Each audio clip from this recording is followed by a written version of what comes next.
চলুন পাকিস্তানের ভেতরে ঘটে চলা এক জটিল আর ক্রমশ ঘনীভূত হওয়া এক রহস্যের গভীরে প্রবেশ করি। একটা অদ্ভুত প্যাটার্ন, যেখানে আতাতায়ীরা অজ্ঞাত কিন্তু তাদের লক্ষ্যগুলো অত্যন্ত পরিচিত। ৩০-এরও বেশি।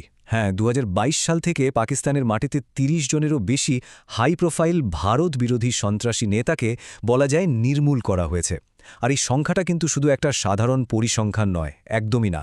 এটা আসলে এই অঞ্চলের ক্ষমতার ভারসাম্যে একটা বিশাল পরিবর্তনের ইঙ্গিত দিচ্ছে। আর সবচেয়ে অবাক করা বিষয়টা হলো, প্রত্যেকটা ঘটনাতেই গল্পটা প্রায় একই রকম। ভাবা যায়, বন্দুকধারীরা আসে, বেশিরভাগ সময় মোটরবাইকে চড়ে খুব কাছ থেকে গুলি করে এবং তারপর হাওয়ায় মিলিয়ে যায়, কোনো চিহ্ন পর্যন্ত রাখে না। তো বুঝতেই পারছেন, এগুলো কোনো বিচ্ছিন্ন ঘটনা নয়। টাইমলাইনের দিকে যদি আমরা তাকাই, তাহলে একটা বেশ পরিষ্কার আর ক্রমবর্ধমান প্যাটার্ন চোখে পড়ে। আর ঠিক এই প্যাটার্নটাই আমাদের এর পেছনের কারণ নিয়ে ভাবতে বাধ্য করছে। মানে যা কয়েকটা বিক্ষিপ্ত ঘটনা দিয়ে শুরু হয়েছিল, তা এখন একটা ধারাবাহিক অভিযানে পরিণত হয়েছে। ২০২২-এ এর সূচনা, ২০২৩-এ গতি বাড়ল, আর ২০২৫ সাল নাগাদ এসে তো এই ঘটনাগুলো অনেক বেশি ঘন ঘন আর দুঃসাহসিক হয়ে উঠেছে। এমনকি ২০২৬-এও এই প্যাটার্নটা চলছেই। তাহলে প্রশ্নটা হলো, ঠিক কাদেরকে এ তালিকা থেকে বাদ দেওয়া হচ্ছে? এরা কিন্তু কোনো সাধারণ সন্ত্রাসী নয়, বরং এরা এই অঞ্চলের মোস্ট ওয়ান্টেড ব্যক্তিদের মধ্যে অন্যতম, যাদের হাত বহু নিরীহ মানুষের রক্তে রাঙা। চলুন ভারতের সবচেয়ে কুখ্যাত সন্ত্রাসী ঘটনাগুলোর একটির সাথে জড়িত একটা নাম দিয়ে শুরু করি। এই নামটাই হয়তো আমাদের রহস্যের প্রথম সূত্র দেবে। আর এটাই কিন্তু এদের প্রোফাইলের মূল বিষয়টা পরিষ্কার করে দিচ্ছে। একজন সন্ত্রাসী যে পাকিস্তানে বছরের পর বছর ধরে একটা নতুন পরিচয়ে সম্পূর্ণ অবাধে বসবাস করছিল। এবার আরেকজন মূল ব্যক্তির দিকে নজর দেয়া যাক, অন্য একটি সন্ত্রাসী গোষ্ঠীর। কিন্তু প্যাটার্নটা দেখুন কিভাবে মিলে যাচ্ছে।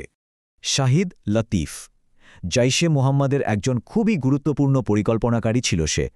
আর শিয়ালকোটে তার হত্যাকাণ্ডটা সংগঠনটার ভেতরে যে কী পরিমাণ আতঙ্ক তৈরি করেছিল তা বলার মতো না। এখন এখানকার সবচেয়ে গুরুত্বপূর্ণ বিষয়টা হলো, এই কিলিংগুলো শুধু পুরনো সন্ত্রাসীদেরই টার্গেট করছে না, বরং সাম্প্রতিক হামলাগুলোর জন্য দায়ী অপারেশনাল কমান্ডারদেরও টার্গেট করা হচ্ছে। আর এটা কিন্তু একটা নতুন কৌশলেরই ইঙ্গিত দেয়। ভেবে দেখুন একবার, আবু কাসিম কাশ্মীরিকে একটা মসজিদের ভেতরে ঠিক নামাজের সময় আক্রমণ করা হয়েছিল। এটা পরিষ্কার বুঝিয়ে দেয় যে এর পেছনে কতটা নিখুঁত গোয়েন্দা তথ্য আর কি অসাধারণ পরিকল্পনা ছিল। তো এই সব পরিকল্পিত হত্যাকাণ্ডগুলো একটাই বড় প্রশ্ন তুলে ধরছে, সবচেয়ে বড় প্রশ্ন, এই অজ্ঞাত আতাতায়ীদের পেছনে আসলে কারা? এই ব্যাপারে মূলত ৩টি প্রধান থিওরি বা তত্ত্বের কথা শোনা যাচ্ছে, আর প্রত্যেকটারই নিজস্ব যুক্তি আর তাৎপর্য আছে। চলুন সেগুলো এক এক করে দেখা যাক। তো প্রথম আর সবচেয়ে প্রচলিত সন্দেহটা হল ভারতের রিসার্চ অ্যান্ড অ্যানালাইসিস উইং বা রকে নিয়ে। অনেকেই মনে করেন তারা বিদেশে টার্গেটেড কিলিংয়ের একটা নতুন মতবাদ গ্রহণ করেছে। যদিও ভারতের পররাষ্ট্র মন্ত্রণালয় এই দাবিগুলো অস্বীকার করে, কিন্তু একটি রিপোর্টে জহুর মিস্ত্রির হত্যাকাণ্ডের জন্য চালানো একটা অপারেশনের বিশদ বিবরণ পাওয়া যায়, যেটা বলা হয় সংযুক্ত আরব আমিরাত থেকে পরিচালিত হয়েছিল। এখন কথা হলো, এর পেছনে যেই থাকুক না কেন, এই ঘটনাগুলো কিন্তু পাকিস্তানি কর্তৃপক্ষকে একটা সাংঘাতিক কঠিন আর অস্বস্তিকর পরিস্থিতির মধ্যে ফেলে দিয়েছে। পাকিস্তানের সরকারের প্রতিক্রিয়াটা বেশ মজার, অস্বীকার আর পাশ কাটারও একটা মিশ্রণ। কারণটা খুব সোজা, তাই না? এই ব্যক্তিদের যদি সন্ত্রাসী হিসেবে নিজেদের মাটিতে স্বীকার করে নেওয়া হয়, তাহলে তো সঙ্গে সঙ্গে প্রশ্ন উঠবে, ওরা সেখানে কি করছিল আর কেনই বা তাদের সুরক্ষা দেওয়া হচ্ছিল। এর মধ্যে ভারতের স্বরাষ্ট্রমন্ত্রীর এই বক্তব্যটা কিন্তু অনেকেই এক ধরনের কূটনৈতিক স্বীকৃতি হিসেবে দেখছেন, আর এটা এই ভূরাজনৈতিক রহস্যকে আরও ঘনীভূত করে তুলেছে বলাই বাহুল্য।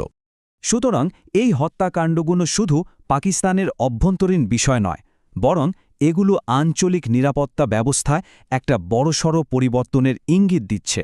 তো মূল কথাটা হলো, সন্ত্রাসীরা পাকিস্তানে নিরাপদে থাকতে পারবে, এই যে একটা দীর্ঘদিনের ধারণা ছিল, সেটাই এখন মৌলিকভাবে চ্যালেঞ্জের মুখে। তাদের জন্য আর কোনো নিরাপদ আশ্রয় বলে কিছু থাকছে না। শেষ পর্যন্ত এই ঘটনাগুলো সন্ত্রাসবাদ বিরোধী লড়াইয়ের ভবিষ্যৎ নিয়ে এক দারুণ গুরুত্বপূর্ণ প্রশ্ন রেখে যায়। এটা কি বিদেশের মাটিতে টার্গেটেড জাস্টিসের এক নতুন যুগের সূচনা? আর কি হবে যখন এই অজ্ঞাত আতাতায়ীরা আর অজ্ঞাত থাকবে না? এই ছায়াযুদ্ধের নিয়মগুলো যখন প্রকাশ্যে আসবে, তখন পরিস্থিতিটি কোন দিকে মোড় নেবে?